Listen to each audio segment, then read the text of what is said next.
حقیقت کے ساتھ. اس لیے ان کو لمبی چوڑی تقریروں کی ضرورت نہیں ہوتی تھی. کونوا مثلنا، اور قریب آتے تھے ان کی زندگی دیکھی جاتی تھی کہ یہ کیسے زندگی. اب ان کے ایمان کا معیار دیکھ لو. خالد بن ولید رضی اللہ عنہ رومی لشکر کے مقابلے میں جماعت لے کر گئے ہوئے تھے، تو روم کی لشکر کی طرف سے پیغام آیا کہ آپ اگر تشریف لائیں تو کچھ صلح کی بات کر لیں، لڑائی کرنے سے کیا فائدہ ہے، صلح کی بات کر لیتے ہیں.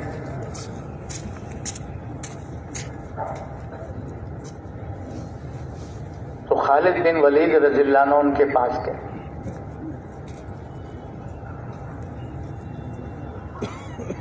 خیمے میں رومی جنرل نے بٹھایا، باتیں کرنے لگا.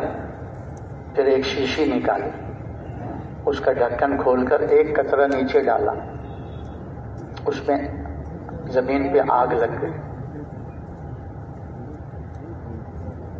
تو خالد رضی اللہ عنہ پر رعب ڈالنے کے لیے، مرعوب کرنے کے لیے کہنے لگا، خالد تمہاری فوج کے لیے اس زہر کا ایک قطرہ کافی ہے.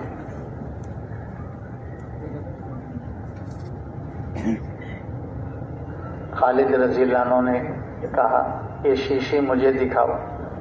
اس کے ہاتھ سے شیشی لی اور بلند آواز سے دعا پڑھی، بسم اللہ الذی لا یضر ما اسمہ شیء فی الارض ولا فی السماء وہو السمیع العلیم. ساری بوتل منہ میں ڈالی اور نگل گئے. وہ گھبرایا کہ ابھی گرا، ابھی مرا، ابھی گرا. اور یہ فوجی قانون کے خلاف ہے کہ دھوکے سے بلا کے کسی کو مارنا. وہ گھبرا گیا. اور خالد رضی اللہ عنہ ان کے سامنے بیٹھے ہوئے مسکرا رہے تھے.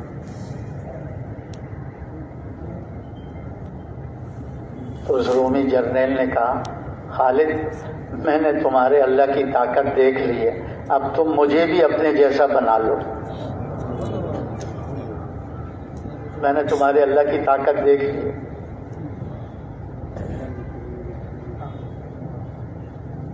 تو لوگوں کو ایمان نظر آتا تھا، یہ جو کہہ رہے ہیں ویسے ہی کر رہے ہیں.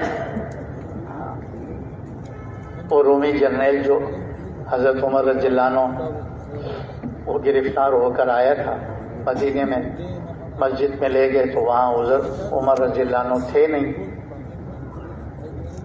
تو کسی نے بتایا باہر مدینے سے وہ درخت کے سائے میں ریت پر آرام کر رہے ہیں، وہاں لے کر آ گئے. وہ تمغے لگے ہوئے تھے اس کی چھن چھن کی آواز بھی چل رہی تھی چلتے ہوئے.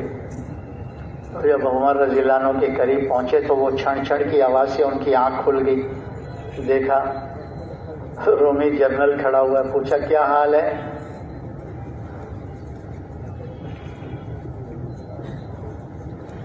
تو اس نے کہا، حال کیا پوچھتے ہو، جب تک ہمارا اور تمہارا مسئلہ چل رہا تھا کبھی کسی میدان میں تم ہم سے جیتے تھے؟ اب تم نے اپنے خدا کو ہمارے مقابلے میں کھڑا کر دیا، تمہارے خدا سے کون جیت سکتا ہے؟ لوگوں کو نظر آ رہا تھا کہ ان کے ساتھ اللہ ہے، ان کے ساتھ اللہ کی مدد ہے.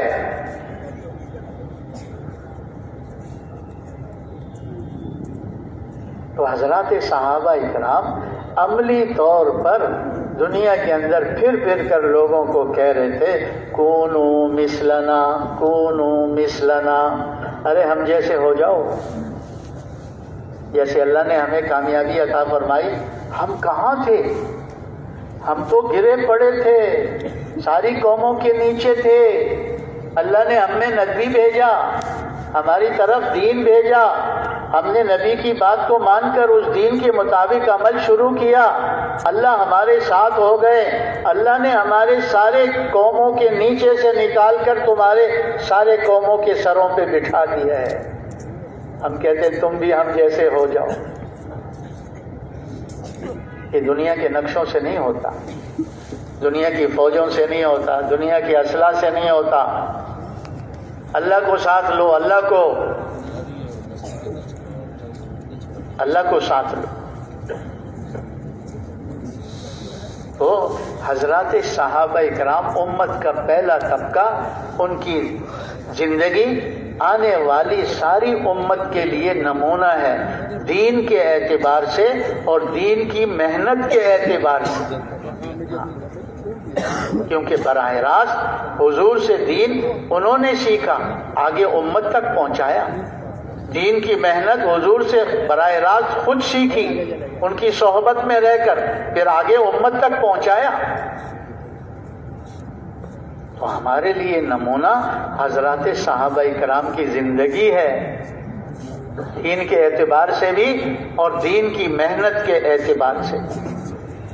دین کی محنت کے اعتبار سے کیا؟ ہر ایک کا جذبہ تھا، کیا تھا؟ کہ میرا سب کچھ لگ جائے، ان کے مردوں کا، ان کی عورتوں کا، ان کے جوانوں کا، ان کے بوڑھوں کا، ان کے بچوں کا، ان کی بچیوں کا۔ ہاں، اللہ کے راستے میں جان دینا ان کے لیے کوئی مشکل نہیں تھا۔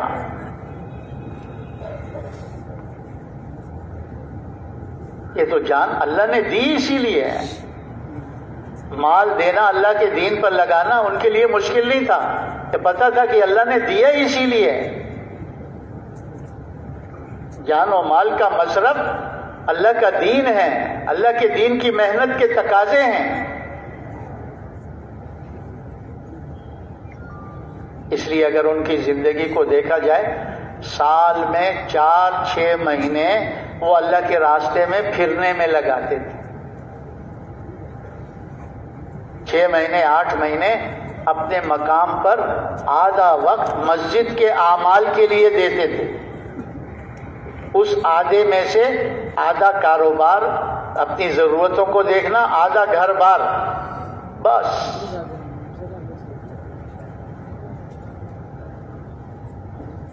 ہر ایک کی دل کی چاہت، ارے میری جان اللہ پہ قربان۔ اور یہ جذبہ کیوں ان میں؟ حضور صلی اللہ علیہ وسلم کا یہ جذبہ تھا، اسی جذبے پر انہوں نے آگے امت کو تیار کیا اور منتقل کیا تھا۔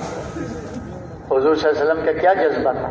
کہ میں اللہ کے راستے میں جاؤں، شہید کر دیا جاؤں، پھر دوبارہ زندہ کیا جاؤں، پھر شہید کر دیا جاؤں، پھر دوبارہ زندہ کیا جاؤں، پھر شہید کر دیا جاؤں۔ شہادت پر بات کو چھوڑا۔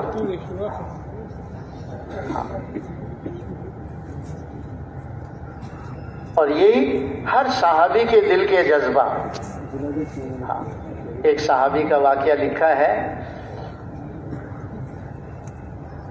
نصرانی بادشاہ نے مسلمانوں کی ایک جماعت کو گرفتار کیا، اس میں وہ صحابی بھی تھے۔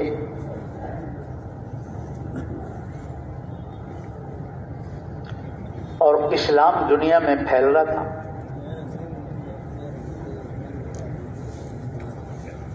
تو کسی نے اس نصرانی بادشاہ سے کہا، اس میں ایک ان کے نبی کا جو شاگرد ہے نا، صحابی، وہ بھی موجود ہیں، ان پر کوشش کی جائے کہ یہ اسلام کو چھوڑ کر ہمارے مذہب کو اختیار کریں، اس سے ہم ان کو لوگوں کے سامنے پیش کریں گے کہ دیکھو اگر اسلام سچا مذہب ہوتا تو یہ حضور کا شاگرد جو ہے صحابی، یہ اس کو چھوڑ کر ہمارے مذہب میں داخل نہ ہو، ہم نمونہ دکھا دیں گے۔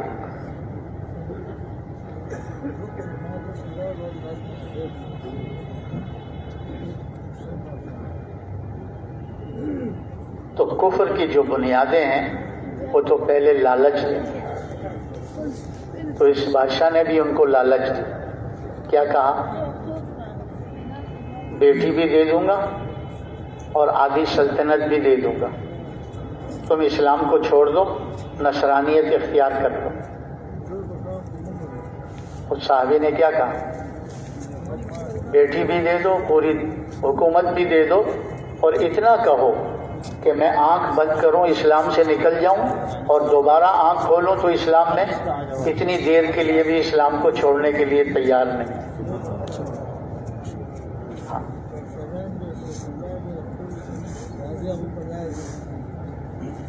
تو پھر دوسرا حربہ باطل کا ہوتا ہے ڈرانا، دھمکانا. تو تیر اندازوں کو کھڑا کیا کہ اس کی طرف تیر پھینکو، مارنا نہیں ڈرانا ہے کہ خوف کی وجہ سے ہماری بات مان لیں. تیر چلاتے رہے، وہ اپنا کھڑے رہے کہ جان ہے ہی اسی لیے مار دیں، یہ جان اللہ پہ قربان، اللہ کے دین پہ قربان.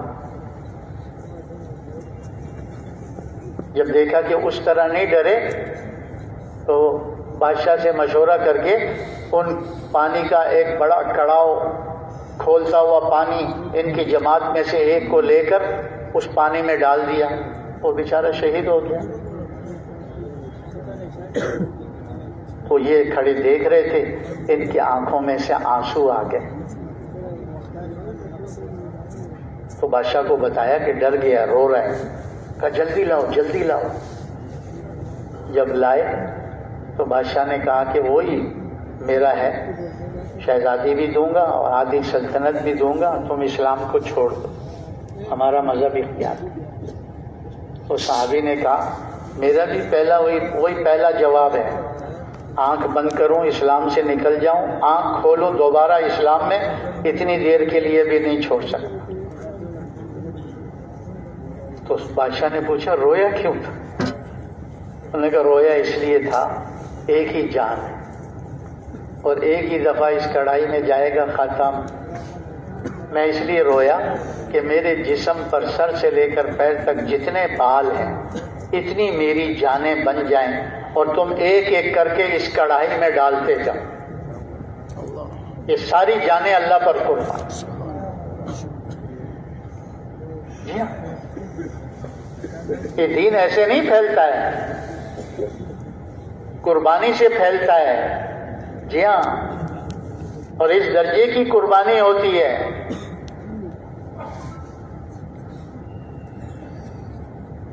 یہ جو دین پھیلا ہے، اللہ کے راستے میں نکلے ہیں، وہیں اپنی قبریں بنائی ہیں، وہیں اپنی قبریں بنائی ہیں. اگر مردوں نے دنیا میں اپنی قبریں بنائی ہیں، صحابہ کرام کی عورتوں کی قبریں بھی دنیا کے ملکوں میں بنی ہوئی ہیں.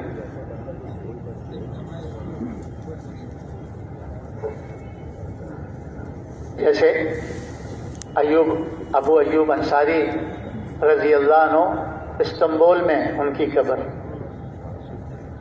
اور وہیں ام حرام رضی اللہ عنہ جو ہے جزیرہ قبرص کے اندر، یونان کے اندر ان کی قبر. ہر ایک کا یہ جذبہ تھا. دین تو جب مسلمان اپنی کسی چیز کی پرواہ نہیں کرتا اور سب اللہ پہ اور اللہ کے دین پہ لگاتا ہے، اللہ اس کو عالم کی ہدایت کا ذریعہ بناتا ہے. عالم کی ہدایت کا ذریعہ بنا. تو یہ جو محنت ہے جس کے لیے ہم بھاگ دوڑ میں لگے ہوئے ہیں کہ یہ محنت امت میں دوبارہ زندہ ہو جائے. دین حقیقت کے ساتھ دین کی محنت اس طرح جاندار ہو جائے کہ مسلمان کی زندگی لوگوں کے سامنے ہو اور مسلمان جا کر کہہ سکے کونو مثلنا، کونو مثلنا، کونو مثلنا، ہم جیسے ہو جاؤ. ہم کہہ سکتے ہیں آج؟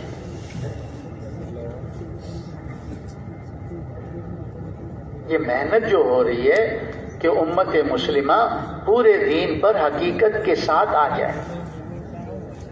امت مسلمہ دین کی محنت کے اعتبار سے اس سطح پر آ جائے جس سطح پر حضور نے امت کے پہلے طبقے کو چھوڑا تھا.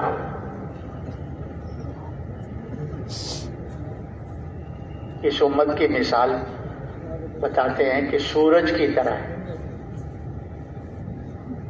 امت کی مثال کس طرح ہے بھائی؟ سورج میں تین چیزیں ہیں. ایک نقل و حرکت میں ہے، ایک روشن ہے، اور جہاں روشنی گرمی پہنچاتا ہے ان سے کچھ معاوضہ بھی نہیں چاہتا.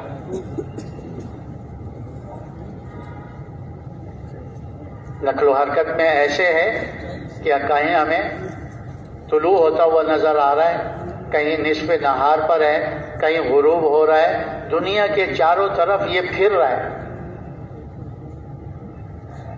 اس لیے کہتے ہیں جب جہاں سے فجر شروع ہوتی ہے نا، کہیں فجر کی اذان، پھر وہ آگے چلتے ہیں تو وہاں زہر کی اذان، پھر یہاں آگے فجر کی چلتی رہتی ہے، پیچھے زہر کی آتی رہتی ہے، پیچھے عصر کی آتی رہتی ہے، پیچھے مغرب کی آتی رہتی ہے، پیچھے عشاء کی. کہتے دنیا میں ہر وقت اللہ اکبر کی صدا گونج رہی ہے.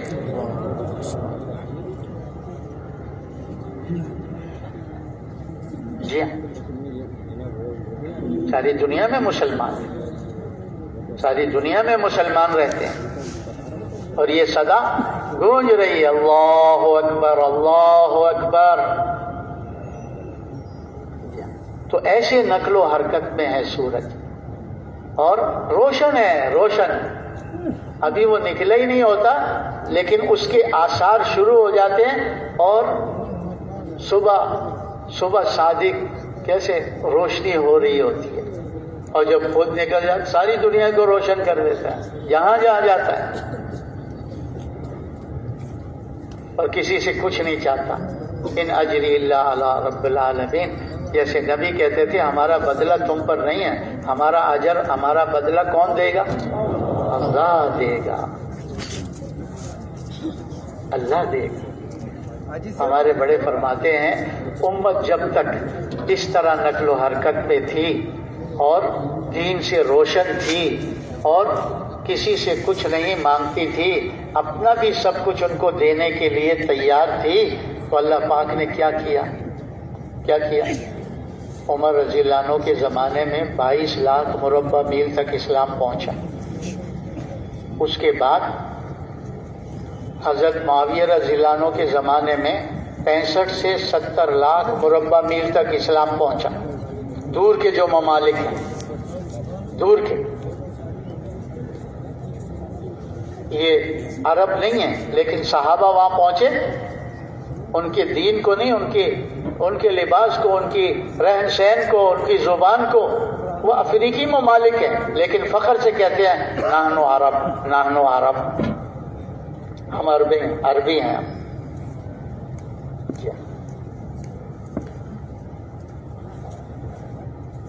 جہاں پہنچے زندگیاں بدل دی اللہ نے ان کو دی نمونہ بنا کر.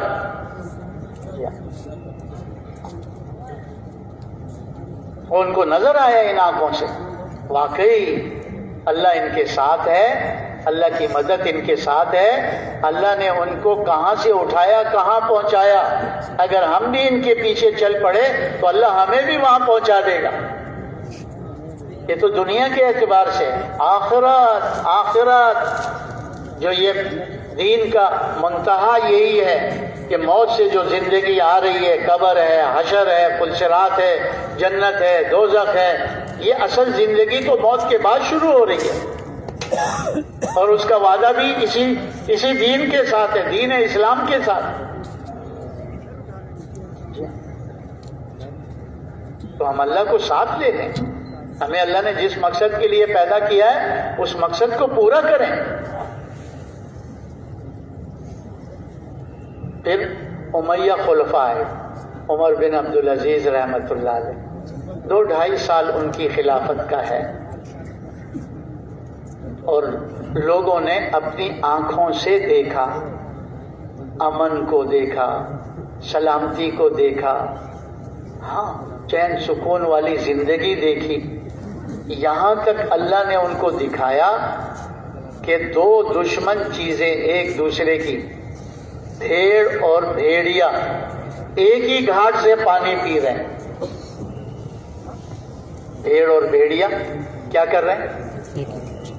اللہ نے ان کے دلوں کو ایسے جوڑ دیا تھا کہ بھیڑیا بھیڑ پر حملہ نہیں کر سکتا تھا جب تک اللہ نہیں چاہتا.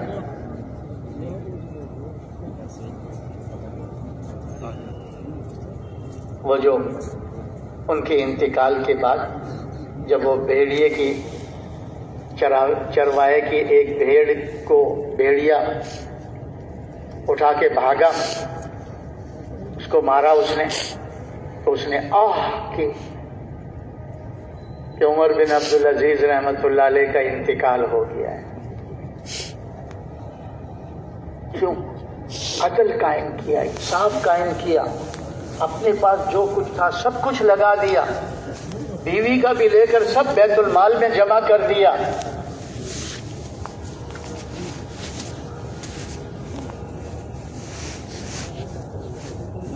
جن نے ظلم سے لوگوں کے زمینوں کو، چیزوں کو ہتھیایا ہوا تھا، سب کو واپس دلا دیا۔ جو بیت المال سے لی گئی تھی سب سے واپس لے لی۔ ایک عدل و انصاف قائم کیا دین میں، ایمانیات، عبادات، اخلاق، معاملات، معاشرت۔ اللہ پاک نے امن قائم کر کے دکھایا، لوگوں کو ان آنکھوں سے نظر آیا کہ دیکھو بھیڑ اور بھیڑیا ایک ہی گھاٹ سے پانی پی رہے ہیں۔ صحابہ کے لیے تو حضور صلی اللہ علیہ وسلم کی حضور صلی اللہ علیہ وسلم کی زندگی میں مدینہ میں بھیڑیوں کا وفد آیا۔ حضور صلی اللہ علیہ وسلم نے اس وفد کو دیکھا، سمجھ گئے کہ یہ کیوں آئے، اپنی زبان میں کچھ کہا، حضور کو اللہ پاک نے سمجھا دیا۔ تو انہوں نے صحابہ سے کہا کہ پتہ ہے یہ کیوں آئے تمہارے پاس؟ کہا نہیں، کہا یہ اس لیے آئے ہیں، یہ کہتے ہیں ہمیں صحابہ کی بھیڑ بکریاں کھاتے ہوئے شرم آتی ہے۔ کیا آتی ہے؟ شرم و حیا آتی ہے کہ اتنے اچھے لوگوں کے مال کو ہم اٹھا کے لے جائیں اور کھا لیں، لیکن کیا کریں، اللہ نے ہماری روزی یہ بنائی ہے، آپ ان سے ہمارا معاملہ کرواؤ، یہ ہمارے لیے سالانہ کچھ، ماہانہ کچھ، اور یہ ان میں سے چھوڑ دیا کریں، ہم بس اسی پہ گزارا کر لیں گے، ان کے مال پر ہم حملہ نہیں کریں گے، ان کے مال کو نہیں چرائیں گے۔ حضور صلی اللہ علیہ وسلم نے فرمایا یہ اس لیے آئے ہیں، اب بتاؤ کیا کہنا ہے ان کو؟ صحابہ نے کہا اللہ کے رسول، ایک چھوٹے سے اس کو پال پوس کر بڑا کر کے پھر اپنے ہاتھ سے بھیڑیے کے سامنے رکھ دیں، کہ ہمارا دل نہیں، کہ ہمارے دل میں بات نہیں آ رہی۔ تو حضور صلی اللہ علیہ وسلم نے بھی سمجھ گئے، اور بھیڑیوں کو کہا جاؤ تم اپنا کام کرو، یہ اپنی حفاظت خود کریں گے، تمہارا داؤ لگے تم لگا لو، یہ بچا سکے اپنا بچا لیں گے، جاؤ جاؤ اپنا کام کرو۔ یہ کیا تھا؟ یہ وہ زندگی تھی کہ درندوں کے دلوں میں بھی اللہ نے محبتیں ڈال دی تھی، امن قائم کر دیا تھا۔ امن تو ایمان سے آتا ہے، سلامتی تو اسلام سے آتی ہے، اور ہم تلاش کر رہے ہیں پتہ نہیں کن چیزوں۔ دنیا میں کبھی امن فوجوں سے نہیں آئے گا، کبھی حکومتوں سے نہیں آئے گا، اس کا راستہ دین ہے، ایمان ہے، اسلام ہے، اس سے امن بھی قائم ہوگا اور اس سے سلامتی بھی قائم ہوگی۔ حضور نے بتا دیا تھا کہ ایک عورت ہیرا سے چلے گی اور زیورات سے لدی ہوئی بیت اللہ آئے گی، واپس جائے گی، کوئی اس کی طرف میلی نگاہ سے دیکھنے والا نہیں ہوگا۔ حضرت عمر رضی اللہ عنہ کے زمانے میں عورت آئی اور حضرت عمر نے پوچھا کیسا پایا لوگوں کو راستے میں؟ کہا اپنے سگے بھائی، اپنے سگے باپ سے زیادہ پایا۔ جیسے سگا بھائی ہو، جیسے سگا باپ ہو، ایسے میں نے لوگوں کو پایا۔ ایک بستی والوں نے دوسری بستی پہنچایا، دوسری بستی والوں نے تیسری بستی، ایسے میں یہاں بیت اللہ تک پہنچی۔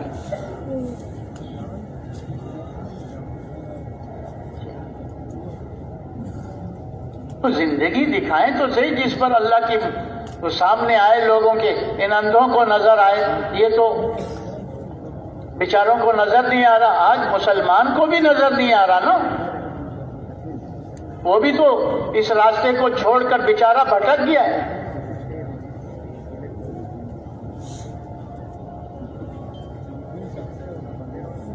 تو بعد میں عباسیہ خلفاء آئے، ہارون رشید رحمۃ اللہ علیہ،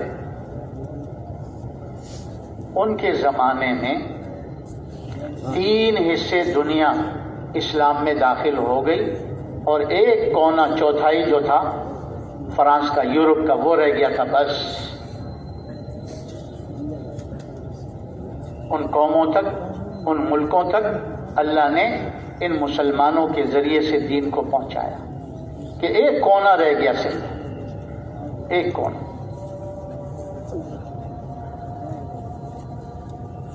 3 حصے دنیا تک اسلام پہنچا۔ وہ تھا نا کونو مثلنا، کونو مثلنا، کونو مثلنا، سورج کی طرح چل رہے تھے، روشن بھی تھے، نقل و حرکت میں بھی تھے، اور کچھ ان سے مانگتے نہیں تھے، کہتے ہمارے جیسے ہو جاؤ، ہمارا بھی سب کچھ تمہارا ہے،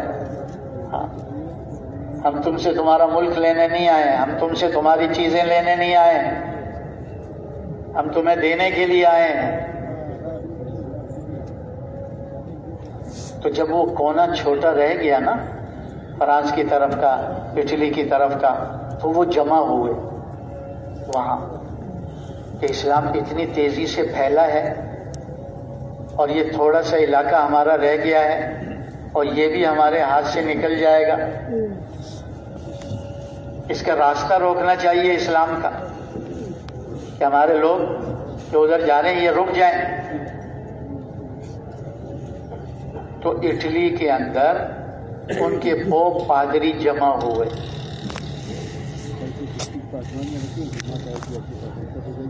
اور انہوں نے وہاں پر آپس میں کہ بھائی ان کے جو مرکزی جگہ ہے، ان کا جو دارالخلافہ ہے، وہاں جا کر ان کا معاملات کو دیکھنا ہے، اخلاق کو دیکھنا ہے، ان کے کردار کو دیکھنا ہے، یہ کون سی زندگی گزار رہے ہیں جو ہمارا مجمع ان کی طرف جا رہا ہے،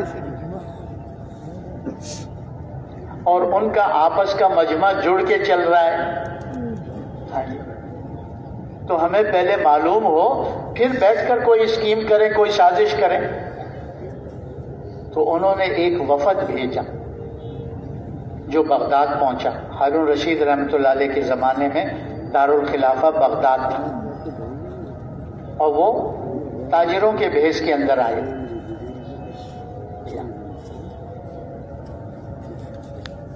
تو وہاں پر سرائے بنائی ہوئی تھی مسافروں کے لیے، وہ کسی سرائے میں جگہ مل گئی، اس میں اپنا سامان رکھ دیا۔ کھانے پینے کی ضرورت تھی تو ہوٹل میں آ گئے، متم میں۔ متم والے نے ان کو بٹھایا، جو وقت تھا ناشتے کا تھا، جو بھی تھا، کھلایا پلایا ان کو۔ وہ پیسے دینے کے لیے آئے تو ہوٹل والے نے کہا کہ آپ اجنبی مسافر معلوم ہوتے ہیں، ہاں یہ جو ناشتہ میں نے کروایا یہ میری طرف سے آپ کا اکرام تھا، اور جو آپ بیٹھے ہوئے تھے تو ہمارے مسلمان بھائی گزر رہے تھے متم کے سامنے، تو میرے پاس آ کے پوچھتے تھے کہ یہ کون لوگ ہیں، تو میں ان کو کہتا تھا ابھی تک تعارف نہیں ہوا، لگتے ہیں مسافر ہیں، اجنبی ہیں، ہمارے ملک کے نہیں۔ اور انہوں نے بھی آپ کے اکرام کے لیے میرے پاس پیسے جمع کرا دیے ہیں، آپ کے اکرام کے لیے پیسے جمع کرا دیے ہیں، 3 دن تک آپ میرے متم میں آ کر کھانا کھاؤ گے، کوئی پیسہ نہیں لگے گا۔ ہم نے یہ ہوٹل جو ہے، یہ متم جو ہے، وہ اسی کام کے لیے بنائے ہوئے ہیں، اکرام کے لیے بنائے ہوئے ہیں، جی ہاں۔ اور سرائے بھی سرکاری تھی، وہاں بھی خرچہ نہیں، یہاں بھی انہوں نے دیکھا کہ جب غیروں کے ساتھ ان کا یہ معاملہ ہے تو ہم اپنے لوگوں کو ان سے کیسے بچائیں گے۔ پھر آئے شہر میں آ کر ایک دکان سے ان کا معاملہ بھی آپس میں دیکھے کیسا ہے۔ دکاندار سے کہا کہ یہ چیز ہے، اس نے کہا ہے۔ کتنے کی ہے؟ کہا اتنے کی ہے، کہ دے دو۔ کہا اس دکاندار نے کہا کہ یہی چیز اسی قیمت پر میرے پڑوسی دکاندار سے لے لو، میں نہیں بیچتا۔ تو انہوں نے اصرار کیا کہ ہم آپ کے پاس آئیں، آپ ہمیں دو، ہم آپ سے خریدنا چاہتے ہیں۔ تو اس نے کہا بھائی یہ چیز اسی قیمت پر، یہ میرا پڑوسی دکاندار ہے، تھوڑا سا چند قدم چلے جاؤ، ان سے لے لو۔ جب انہوں نے اصرار کیا، انہوں نے کہا بات کیا ہے آپ کیوں نہیں دیتے جب آپ کے پاس؟ انہوں نے کہا اب تک میرے اور میرے بچوں کا کچھ گزارا ہو گیا ہے، کچھ بکری ہو گئی ہے، سامان سیل ہو گیا ہے، یہ میرا بھائی صبح سے بیٹھا ہے، اس کے پاس اب کوئی گاہک نہیں آیا، اب جو گاہک آ رہا ہے میں اس کی طرف بھیج رہا ہوں، جاؤ ان سے خرید لو۔ ارے ان کا یہ معاملہ ہے آپس کا،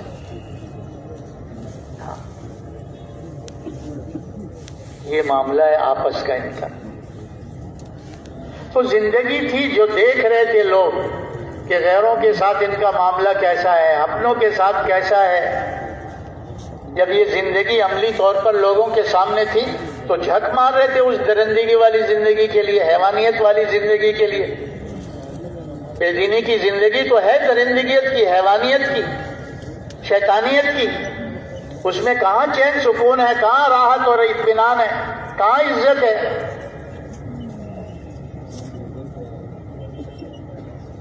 تو پھر انہوں نے جا کر جو سازشیں امت میں چلائیں، امت نے 8 صدیاں اس محنت کو لے کر یوں چلے تھے کہ 3 حصے دنیا تک اسلام پہنچا، اور پھر باطل نے جو چالیں چلی اس کی وجہ سے آہستہ آہستہ آہستہ سمٹتا رہا اسلام، ملکوں سے نکلتا رہا اسلام۔ کیا انہوں نے اپنے ایسی چیزیں جو فلسفہ تھا، جو منطق تھی اور جو تھا، اس کو عربی میں ڈب کروا کے، ہارون رشید رحمۃ اللہ علیہ کا انتقال ہو گیا، اس کا بیٹا محمد بنا، اس سے بھائی لڑا مامون نے قبضہ کر لیا، مامون کا زمانہ تھا، انہوں نے آ کر وہ لٹریچر مسلمانوں میں تقسیم کر دیے کہ یہ جو 2 صفتیں ان کے اندر ہیں نا، اس کی واحد وجہ یہ ہے کہ یہ اللہ کو دیکھ کر چل رہے ہیں، ملک و مال چیزوں سامان کو دیکھ کر نہیں چل رہے، اسی لیے ایک دوسرے کے ساتھ بھی اور غیروں کے ساتھ بھی ان کا یہ معاملہ ہے، یہ کسی طرح ان کے درمیان ختم کراؤ۔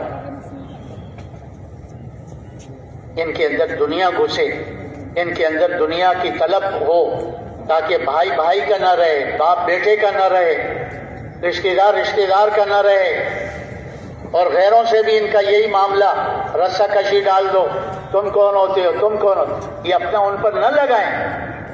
جب یہ غیروں پہ نہیں لگائیں گے تو غیر ان کی طرف کیا توجہ کریں۔ تو یہی بات انہوں نے وہاں اس طرح چلائی۔ ارے ہم تو بہت ترقی کر گئے، آہستہ آہستہ مولانا یوسف صاحب رحمۃ اللہ علیہ کے زمانے میں کسی نے وہ حضرت کو بتایا کہ فلاں ملک والے کہہ رہے ہیں ہم چاند پر پہنچ گئے، چاند پر اتنی ترقی کر کہ زمین سے ہم کدھر پہنچ گئے، چاند پہ پہنچ گئے۔ تو حضرت نے ان کی بات پر توجہ نہیں دی، اہمیت نہیں دی ان کی بات۔ دوسری مجلس میں کسی اور نے کہہ دیا، پھر حضرت نے توجہ نہیں دی۔ تیسری مجلس میں کسی نے کہہ دیا تو حضرت کو جوش آ گیا کہ یہ کیا ہوا بنا دیا، چاند پہ پہنچ گئے، چاند پہ پہنچ گئے، چاند پہ پہنچ گئے۔ ارے زمین بھی مخلوق، چاند بھی مخلوق، ایک مخلوق سے نکل کر دوسری مخلوق تک پہنچے ہیں، یہ انسان کا کیا کمال ہے؟ انسان کا کمال تو یہ ہے کہ مخلوق سے خالق تک پہنچے۔ کس تک پہنچے؟ خالق تک پہنچے۔ ہاں، پھر فرمایا ہمارے نبی نے تو زمین پر کھڑے کھڑے چاند کے 2 ٹکڑے کر دیے تھے، کیے تھے کہ نہیں کیے تھے؟ دنیا نے دیکھا، زمانے نے دیکھا۔ تو باطل کی یہی محنت ہوتی ہے کہ دنیا دنیا دنیا دنیا، یہ کیا چل رہا ہے آج دنیا میں، یہ کیا کیا ایڈورٹائز ہو رہی ہے اور کیا کیا بلا اس کے لیے استعمال ہو رہی ہے۔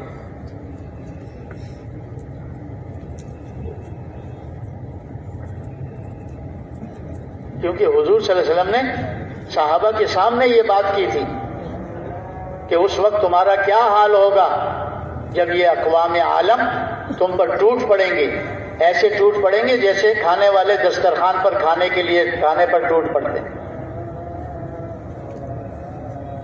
اس وقت تمہارا کیا حال ہوگا؟ تو صحابہ نے پوچھا اللہ کے رسول کیا بات ہوگی، اس وقت ہم تعداد میں کم ہوں گے؟ کہ نہیں، اس وقت تمہاری تعداد زیادہ ہوگی، لیکن تم سمندروں کی جھاگ کی طرح ہوگے، بے جان بے جان۔ اور یہ کیوں ہوگا؟ تم میں وہن لگ جائے گا، وہن۔ صحابہ نے پوچھا یا رسول اللہ وہن کیا ہے؟ فرمایا حب الدنیا و کراہیت الموت، دنیا کی محبت تمہارے اندر گھس جائے گی اور موت سے نفرت تمہارے اندر گھس جائے گی۔ ہاں، دنیا کی محبت، موت کا ڈر، خوف، کراہیت، یہ تمہارے اندر آ جائے گی۔ اس کو وہن بتایا۔ اور آج اسی دنیا کی محبت کی وجہ سے ہم خود دیکھ لیں ہمارا آپس کا کیا معاملہ چل رہا ہے، چاہے ملک کے اعتبار سے ہو، چاہے ملک کے صوبے کے اعتبار سے ہو، چاہے ملک کے ضلع کے اعتبار سے ہو، چاہے ملک کے کسی تحصیل کے اعتبار سے ہو، یا ملک کے کسی محلے کے اعتبار سے ہو، یا ملک کے کسی گھر کے اعتبار سے ہو، رسہ کشی چل رہی۔ میرا پیٹ بھرے، کوئی مرے سو مرے، یہ کیا ہے؟ یہ حیوانیت نہیں ہے؟ اس سے دین پھیلے گا، اس زندگی کو ہم لے کر چلیں گے۔ اسی لیے ہمارے بڑے کہتے ہیں آج امت نقل و حرکت میں تو ہے لیکن اس کو گہن لگا ہوا ہے، گہن۔ اور سورج کو جب گہن لگتا ہے نا، وہ بھی پورے سر پر ہوتا ہے، اس وقت گہن لگتا ہے، اور جہاں جاتا ہے اندھیرا زیادہ کر دیتا ہے۔ سورج گرہن کے وقت دیکھا ہے نا، اندھیرا زیادہ ہو جاتا ہے کیونکہ اس کے اندر روشنی نہیں رہتی۔ اور اللہ بتاتے کہ دیکھو یہ اللہ کی نشانی دیکھو، نقل و حرکت میں آج امت ہے لیکن رخ بدل گیا ہے، دین کی بجائے دنیا سامنے آ گئی ہے۔ ہاں اب بتاؤ، کوئی گاڑی خالی جا رہی ہے، کوئی کوچ خالی جا رہی ہے، کوئی ٹرین خالی جا رہی ہے، کوئی ہوائی جہاز خالی جا رہا ہے؟ بتاؤ، مہینوں پہلے بکنگ ہوئی ہے۔ یہ نقل و حرکت نہیں ہو رہی امت کی، ہو رہی ہے لیکن کس لیے؟ جہاں جا رہے ہیں ان کو کہہ رہے ہیں ہم آپ سے ڈالر لینے کے لیے آئے، پاؤنڈ لینے کے لیے آئے، ہم آپ سے یورو لینے کے لیے آئے، آپ ہمیں کچھ ہم مزدوری پہ لگا دو، کچھ مال دے دو ہمیں۔ اسی لیے تو غیر دھوکے میں آ گیا بیچارہ مسلمان کی زندگی کو دیکھ کر، کہ مسلمان کہتا ہے کامیابی اللہ کے دین میں ہے، ہاں تو وہ کہتا ہے ہماری کامیابی ان کے دین میں ہے اور ان کی کامیابی ہمارے ڈالروں میں ہے۔ یہ تو ہمیں دھوکہ دے رہے ہیں، یہ تو ہم سے جھوٹ بول رہے ہیں۔ اگر ان کی کامیابی بھی دین اسلام میں ہے تو کامیاب ہو کر دکھائے نا، تاکہ ہم ان کے پیچھے چلیں۔ یہ تو ہمارے پیچھے کشکول لیے پھرتے ہیں، بدے نام اللہ، بدے نام اللہ، بدے نام اللہ۔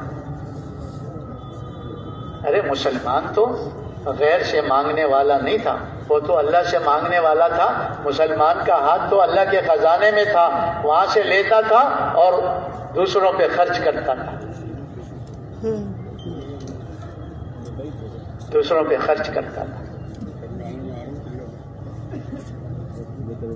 تو یہ جو ساری دنیا میں محنت ہو رہی ہے اسی لیے ہو رہی ہے کہ مسلمان کی زندگی دین سے روشن ہو جائے، تاکہ اندھوں کو ان آنکھوں سے نظر آئے۔ اور اللہ نے جو آج نیچے کیا ہوا ہے، اللہ پاک مسلمان کو اس مقام پر پہنچائے تاکہ اندھوں کو نظر آئے کہ ملک کی وجہ سے نہیں ہے، مال کی وجہ سے نہیں ہے، نقشوں کی وجہ سے نہیں ہے، یہ عروج اللہ پاک نے کس وجہ سے دیا ہے؟ بولو کس وجہ سے دیا ہے؟ دین کی وجہ سے دیا ہے، اسلام کی وجہ سے دیا ہے۔ لوگوں کو نظر تو آئے نا آنکھوں سے۔ کیا ہے؟ کھانا کمانا، بیوی بچوں کو پالنا، اسی کو اپنا کام بنا لیا۔ یہ کام نہیں ہے، یہ تو ضرورت ہے۔ کھانا کمانا، بیوی بچوں کو پالنا، دین نے، اسلام نے اس کو منع نہیں کیا ہے، اور یہ بھی مسلمان کا دین ہی ہے۔ لیکن یہ مقصد زندگی نہیں ہے. مقصد زندگی کیا ہے؟ دعوت اللہ، خروج فی سبیل اللہ، لإعلاء کلمۃ اللہ فی العالم کل. اللہ کی طرف بلانا، اللہ کی طرف بلانا، اللہ کے دین کی طرف بلانا، اللہ کے راستے میں نکلنا، تاکہ اللہ کا کلمہ ساری دنیا میں بلند ہو جائے اور کفر کا کلمہ ساری دنیا میں پست ہو جائے، حق غالب ہو جائے اور باطل مغلوب ہو جائے. یہ مسلمان کی زندگی کا مقصد. آج صدیاں گزر گئی، مسلمان اس کو بھول گیا کہ میں مسلمان ہوں، میں حضور کا امتی ہوں، میں حضور صلی اللہ علیہ وسلم والا کام والا ہوں، کہ حضور کا کام میرا کام ہے. آج مسلمان تعارف کیا کراتا ہے؟ میں ڈاکٹر ہوں، میں انجینئر ہوں، ہاں میں صدر ہوں، میں وزیر ہوں، میں دکاندار، میں کارخانے دار، میں زمیندار. کتنا بھول گیا اپنے راستے، کتنا بھول گیا اپنے کام. یہ جو 4 مہینے کی دعوت دے رہے ہیں، وہ جو نسبت اس کام سے ٹوٹ گئی صدیاں درمیان میں گزرنے کی وجہ سے، 4 مہینے لگا کر اس نسبت کو جوڑنے کے لیے. یہ 4 مہینے ہی کافی نہیں ہے، وہ تو اس نسبت کو جوڑنے کے لیے جو ٹوٹ گئی ہے.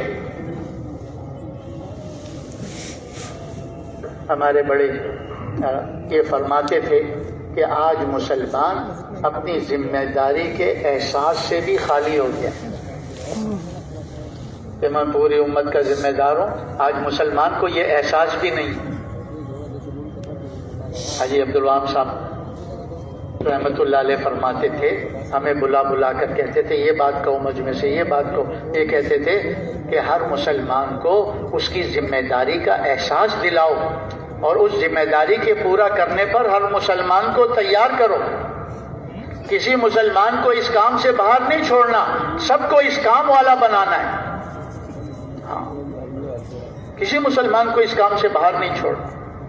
تو 4 مہینے تو اس کام کے سیکھنے کے لیے ہیں، کیونکہ ہر کام کو سمجھنے کے لیے ماحول میں آنا پڑتا ہے. ہر کام کو سیکھنے کے لیے اس کے ماحول میں آنا پڑتا ہے. جب تک آدمی ماحول میں نہ آئے تو کیا سمجھے گا کہ میرا کیا مقصد ہے، میں امتی ہونے کے ناطے سے میری کیا ذمہ داری ہے، میں ذمہ داری کو کیسے پورا کروں. اس ماحول میں بتایا جاتا ہے کہ ذمہ داری کو پورا کرنے کے لیے یہ دعوت کے اعمال ہیں، مقام پر یوں کرنا ہے، خروج میں یوں کرنا ہے، ساری امت کو لانے کے لیے یوں محنت کرنی ہے. تو کام کو سیکھنے کے لیے ماحول کی ضرورت ہے، اس لیے اللہ کے راستے میں نکالتے. اور یہ اتنا اونچا راستہ ہے، یہ اتنا اونچا بلند راستہ ہے، اس کی نیکی تک مقام والے پہنچ نہیں سکتے. آدمی مقام پر نماز پڑھے تو 1 نماز کا ثواب، جماعت سے پڑھے 27 کا ثواب. ہاں جی، جماعت سے پڑھ لیتے. لیکن اس راستے میں 1 نماز کروڑوں نمازوں کے برابر اجر و ثواب ملتا ہے.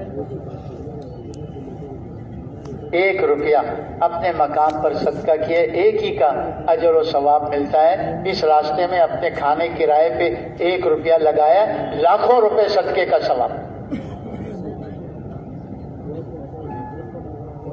1 تسبیح پڑھیے سبحان اللہ، 49 کروڑ تسبیحوں کا ثواب اس کے عمل نامے میں لکھ دیا گیا. یہ اس راستے کی نسبت سے، اس کام کی نسبت سے عمل کا ریٹ اتنا اونچا اللہ پاک کر دیتے.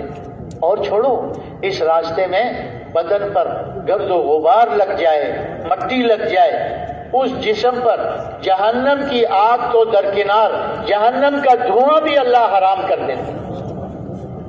یہ معمولی راستہ نہیں ہے، یہ نبیوں والا راستہ ہے، یہ نبیوں والا کام ہے، یہ نبیوں والی محنت ہے.